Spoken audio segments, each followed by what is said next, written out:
بسم اللہ الرحمن الرحیم۔ السلام علیکم، welcome back to my channel Quranic discourse, اور میں ہوں شکیلہ لیاقت، اور میں سنانے جا رہی ہوں اپنے پیارے پیارے ننھے منھے بچوں کو ان کی آج کی کہانی، جو کہ سلسلہ قصص الانبیاء سے ہے، اور اس میں اللہ تعالیٰ کے برگزیدہ پیغمبروں کے زندگی کے واقعات بیان کیے جا رہے ہیں۔ آج ہم نے جس موضوع پہ گفتگو کرنی ہے، جو قصہ ہم نے بیان کرنا ہے، وہ ہے اصحاب الفیل کا۔ تو پیارے بچوں، سورہ فیل قرآن پاک کے آخری سپارے میں سورہ فیل بیان کی گئی ہے، اللہ تعالیٰ نے نازل فرمائی ہے، اور اس سورہ فیل میں ایک خاص واقعے کی جانب اشارہ کیا گیا ہے۔ ایک بدبخت نے خانہ کعبہ پر حملہ کرنا چاہا، اور اللہ تعالیٰ نے اس پر چھوٹے چھوٹے پرندوں کی فوج بھیجی جن کے پاس کنکر تھے۔ کنکروں کی بارش سے اس ظالم کا ایسا انجام ہوا کہ وہ رہتی دنیا تک عبرت کا نشان بن گیا۔ تو پیارے بچوں، جس سال یہ واقعہ پیش آیا، اسی سال سے عربوں نے اس واقعے کی مناسبت سے ماہ و سال کی گنتی شروع کر دی، اور اسے عام الفیل یعنی ہاتھی کا سال کے نام سے ایک نئی اصطلاح استعمال کرنا شروع کر دیا، یعنی کہ ایک نیا کیلنڈر بنا لیا انہوں نے اپنے کاؤنٹنگ کا۔ ہمارے پیارے نبی کریم صلی اللہ علیہ وآلہ وسلم کی ولادت باسعادت بھی اسی سال ہوئی جس سال یہ واقعہ پیش آیا تھا۔ خانہ کعبہ پر حملہ کا یہ ناپاک منصوبہ ابرہہ اشرم نام کے ایک بد نصیب انسان نے بنایا تھا۔ ابرہہ یمن کا ایک طاقتور حاکم تھا۔ وہ مسلمانوں سے شدید نفرت کیا کرتا تھا۔ ابرہہ کو بیت اللہ سے حسد محسوس ہوتا تھا۔ اسلام کی روشنی پھیلنے سے پہلے بھی خانہ کعبہ کو عربوں میں ایک اہم تاریخی اور مذہبی حیثیت حاصل تھی۔ لوگ دور دور سے اس کی زیارت کرنے آتے تھے۔ کفار مکہ میں بھی اسے بے حد عزت اور احترام کی نگاہ سے دیکھا جاتا تھا۔ ابرہہ کو یہ سب باتیں اور زیادہ حسد میں مبتلا کر دیتی تھیں۔ وہ چاہتا تھا کہ لوگ خانہ کعبہ کو اہمیت دینا بند کر دیں، اور اس مقصد کے لیے اس نے یمن میں ایک عبادت گاہ تعمیر کروائی۔ وہ چاہتا تھا کہ لوگ خانہ کعبہ کے بجائے اس عبادت گاہ کا حج، طواف اور زیارت کریں۔ وہ چاہتا تھا کہ مکہ کی طرح اس علاقے کو بھی ایک مرکزی حیثیت حاصل ہو جائے، اور آہستہ آہستہ لوگ خانہ کعبہ کو بھول جائیں۔ ابرہہ نے لوگوں کی دلچسپی اور توجہ حاصل کرنے کے لیے بڑے اہتمام سے بہت خوبصورت گرجا بنایا۔ اس کے مینار اس قدر بلند تھے کہ چوٹی تک نظر ڈالنے والے کی ٹوپی گر پڑتی تھی۔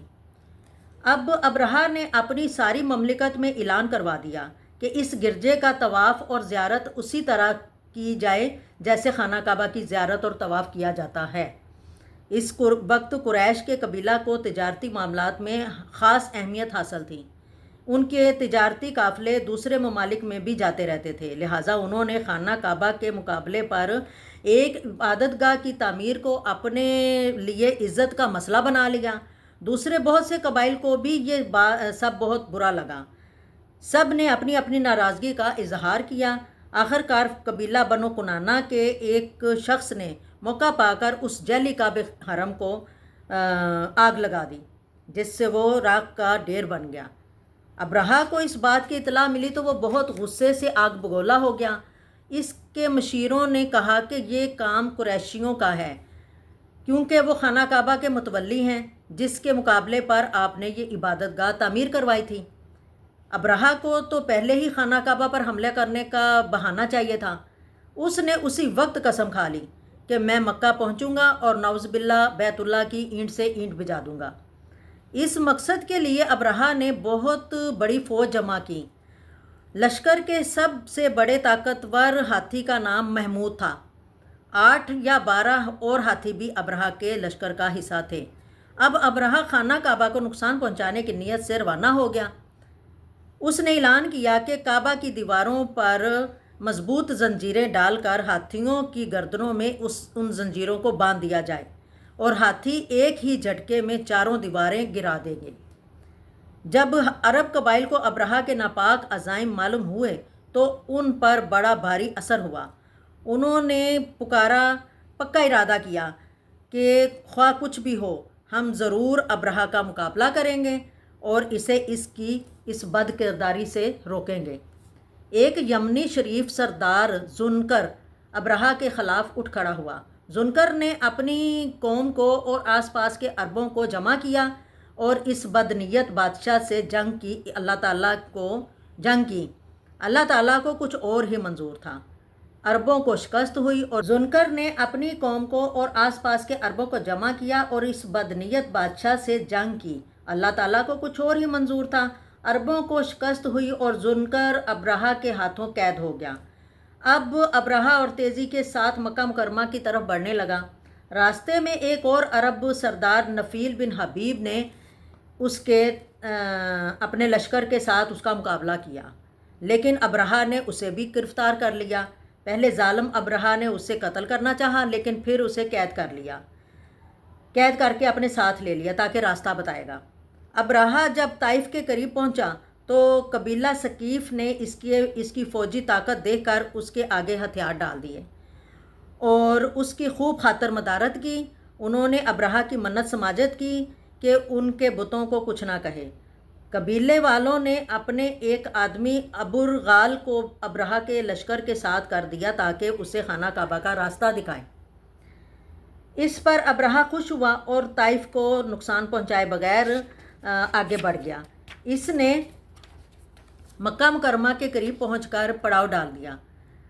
आसपास मक्का वालों के जो जानवर और ऊँट वगैरह चर रहे थे, अबरहा के लश्कर ने सबको अपने कब्ज़े में कर लिया। उन जानवरों में 200 ऊँट नबी करीम हज़रत मोहम्मद सल्लल्लाहु अलैहि वसल्लम के दादा जनाब अब्दुल मुतलब के भी थे। अबरहा ने अपना कासद ज़ाबत हमीरी मक्का वालों के पास भेजा कि मक्का के सबसे बड़े सरदार को मेरे पास लाओ और यह भी ऐलान कर दो कि मैं मक्का वालों से लड़ने नहीं आया, मेरा इरादा सिर्फ़ बैतुल्लाह को गिराने का है। हाँ, अगर मक्का वालों ने उसके बचाने की कोशिश की तो आगे बढ़े और तो मुझे इनसे लड़ना पड़ेगा। ज़ाबत जब मक्का मुकरमा में आया और लोगों से मिला जुला तो मालूम हुआ कि यहाँ के सबसे बड़े और मुअज़्ज़ज़ सरदार हज़रत अब्दुल मुत्तलब बिन हाशम हैं। ज़ाबत हज़रत अब्दुल मुत्तलब से मिला और शाही पैगाम पहुँचाया, जिसके जवाब में हज़रत अब्दुल मुत्तलब ने कहा, वल्लाह ना हमारा इरादा अबरहा से लड़ने का है और ना हम में इतनी ताकत है। काबा अल्लाह का हुर्मत वाला घर है। ये घर खलीलुल्लाह हज़रत इब्राहीम अलैहिस्सलाम की ज़िंदा यादगार है।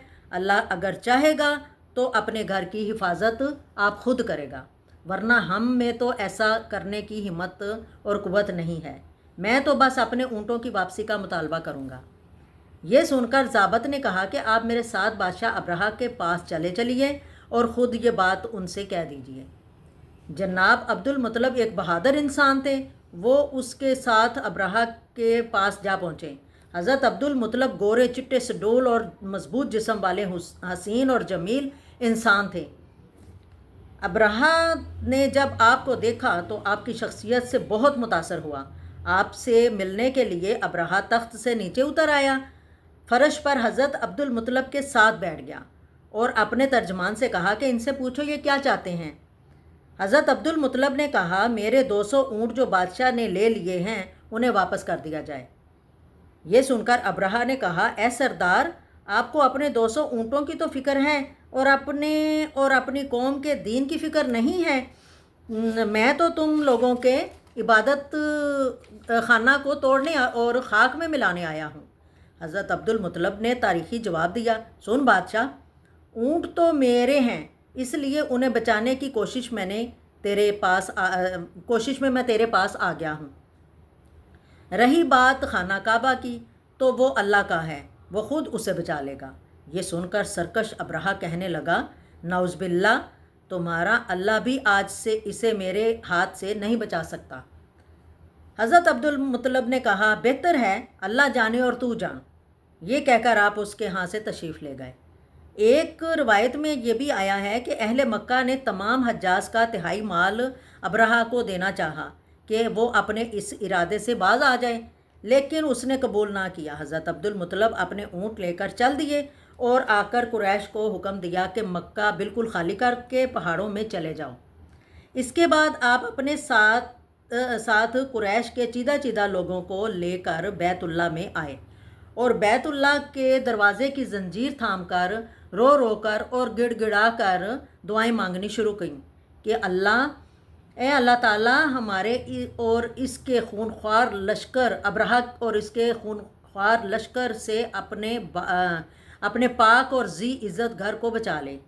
हज़रत अब्दुल मुतलब ने इस वक्त ये दुआया इशार पढ़े, हम बेफ़िक्र हैं, हम चाहते हैं कि हर घर वाला अपने घर का बचाव करता है।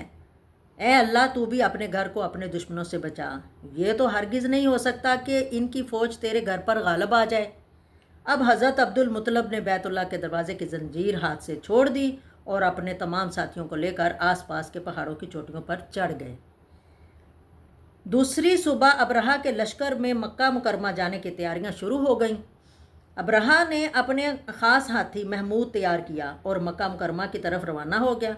इस वक्त नफ़ील बिन हबीब जो रास्ते में अब्रहा से लड़ा था और अब बतौर कैदी उसके साथ था, वो आगे बढ़ा और महमूद हाथी का कान पकड़कर बोला, महमूद बैठ जा और जहाँ से आया है वहीं वापस चला जा, तो खुदाए ताला के मोहतरम शहर में है।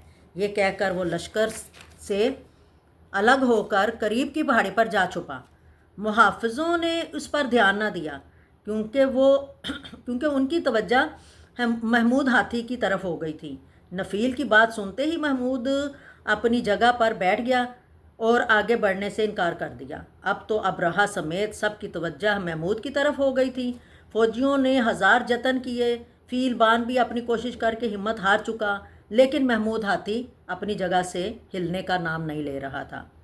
फ़ौजी इसे इधर से उधर भाले और बर्छे मार रहे थे, आंखों में नेज़े चबो रहे थे। गर्ज़ उन्होंने तमाम कोशिशें करके देख लीं, लेकिन महमूद ने अपनी जगह से जुम्बश न की। अब्रहा के हुक्म पर बतौर इम्तहान महमूद का मुंह यमन की तरफ करके चलाने की कोशिश की गई तो झट से खड़े होकर दौड़ते हुए चल दिया।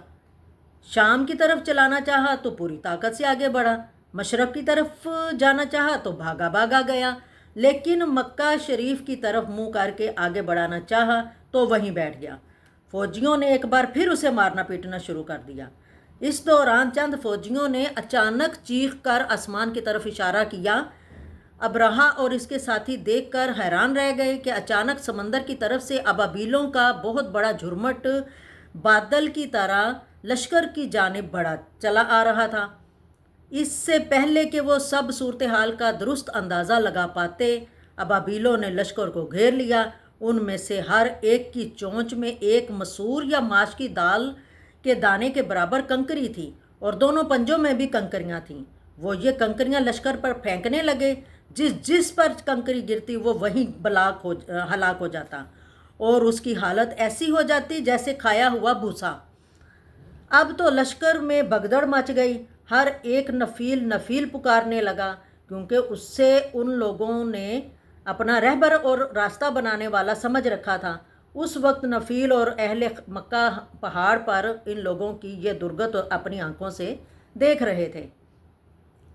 नफ़ील वहीं खड़ा ये शेर पढ़ रहा था, अब जाए पनाह कहाँ है, जबकि अल्लाह खुद ताक में लग गया है। सुनो अब्रहा, बदबख्त मगलूब हो गया, अब ये बचने का नहीं है। अपने फ़ौजियों की ये अबतर हालत देखकर सारे हाथी बान भी खड़े हुए और हाथी भी भाग खड़े हुए। इधर आसमान से बराबर कंकरियां आने लगीं। जो फौजी इधर उधर भाग निकले थे उनसे भी कोई जांबार ना हुआ। भागते भागते उनके अज़ा कट कट कर गिरते जाते थे और बिलाखर अज़ियतनाक मौत उनका मुकद्दर ठहरती जाती थी। अपने फ़ौजियों का यह हशर देखकर अब्रहा भी भागा, लेकिन उसका एक एक अज़ू बदन से झड़ना शुरू हुआ, यहाँ तक कि गोश्त का लोथड़ा बन गया। इसने बिलक बिलक कर दम तोड़ा और दर्दनाक मौत मरा। अहले कुरैश को इस तबाहशुदा लश्कर से बड़ा माल हाथ लगा। एक कबीले ने तो सोने से एक कुआं भर लिया था और एक रवायत में है कि अब्रहा के लश्कर के फ़ीलबान और एक सिपाही को उन्होंने मक्का में देखा। वो दोनों अंधे हो गए थे, चल फिर नहीं सकते थे और भीख मांगा करते थे। और हज़रत अस्मा बिनते अबू बकर फरमाती हैं, ये लोग बुतों के पास बैठे रहते थे जहाँ मुशरिकीन अपनी कुर्बानियाँ करते थे और लोगों से भीख मांगते फिरते थे। इस फ़ील बान का नाम अनीसा था। इसी वाक़या फ़ील के 50 दिन बाद हमारे प्यारे आका हज़रत मोहम्मद मुस्तफ़ा सल्लल्लाहु अलैहि वसल्लम की वलादत बासादत हुई। बाद में कुरान करीम ने असहाबे फ़ील का तज़किरा यूँ किया, नहायत मेहरबान रहम करने वाला अल्लाह के नाम से शुरू करते हैं। क्या आपने ना देखा आपके रब ने हाथी वालों के साथ क्या किया, क्या किया? क्या उनकी चाल तहस नहस नहीं की? इन पर परिंदों की टोलियाँ यानी कि फ़ौजें भेजीं, वो उन्हें कंकरों से मारते तो उन्हें कर डाला जैसे खाई हुई भूस होती है। तो एक रवायत में है कि सुलह हुदैबिया वाले दिन रसूल अल्लाह सल्लल्लाहु अलैहि वसल्लम एक टीले पर चढ़े जहाँ से आप सल्लल्लाहु अलैहि वसल्लम कुरैश मक्का के पास तशरीफ़ ले जाने वाले थे। तो आप सल्लल्लाहु अलैहि वसल्लम की ऊँटनी कस्वा बैठ गई। लोगों ने उसे डांटा डिपटा लेकिन वो ना उठी। लोग कहने लगे कस्वा थक गई है, इससे थक गई है। इस पर आप सल्लल्लाहु अलैहि वसल्लम ने फरमाया कि ना ये थकी है, ना इसमें उड़ने की आदत है, ना इसे अड़ने की आदत है। इससे उस अल्लाह ने रोक लिया है जिसने हाथियों को रोक लिया था। फिर आप सल्लल्लाहु अलैहि वसल्लम ने फरमाया, उसकी कसम जिसके हाथ में मेरी जान है, मक्के वाले जिन शराइत पर मुझसे सुलह चाहेंगे मैं सब मान लूँगा, बशर्त ये कि अल्लाह ताला की हुर्मतों की हद तक ना करें, इसमें ना हो, हद तक इसमें ना हो। फिर आप सल्लल्लाहु अलैहि वसल्लम ने ऊँटनी को डांटा तो वो फ़ौरन उठ खड़ी हुई। तो बच्चों, इस वाक़े के बाद से माह साल के हिसाब के लिए अरबों ने हाथियों के साल यानी आमुल फ़ील का इस्तेमाल शुरू कर दिया और आमुल फ़ील को अरबों ने मुख्तलिफ़ वाक़यात के लिए एक हवाला के तौर पर इस्तेमाल करना शुरू कर दिया। इससे एक तकवीम यानी कि कैलेंडर का आगाज़ हुआ जो हज़रत उमर के दौर तक जारी रहा, यानी हिजरी कैलेंडर के अजरा तक। जब मुसलमानों ने हिजरत मदीना को एक हवाला के तौर पर माना और इस्लामी कैलेंडर का आगाज़ इसीलिए कहा जाता है कि मोहम्मद सल्लल्लाहु अलैहि वसल्लम की पैदाइश सन 1 आमुल फ़ील में हुई। तो प्यारे बच्चों, कैसी लगी आज की कहानी? पसंद आई हो तो कमेंट्स ज़रूर करें और इसको शेयर करें अपने दोस्तों में और सब्सक्राइब करें मेरे चैनल को और वीडियो ताकि मेरी हर आने वाली वीडियो आप तक पहुंचती रहे और लाइक ज़रूर करें। और मिलते हैं इसी तरह की और अच्छी सी कहानियाँ लेकर आपके पास अगली वीडियो में। तब तक के लिए हमें इजाज़त दें। और एक बात कहती चलूँ कि आपके पास अगर कोई अच्छी कहानियाँ सुनने का मौजू है, उन्वान है, तो हमें आप सेंड करें, मैं कमेंट्स खाने में सेंड करें ताकि मैं आपको वो कहानियाँ भी सुना सकूं जो आपको अच्छी लगती हैं। तो इसके साथ ही इजाज़त चाहती हूँ। अल्लाह हाफिज़।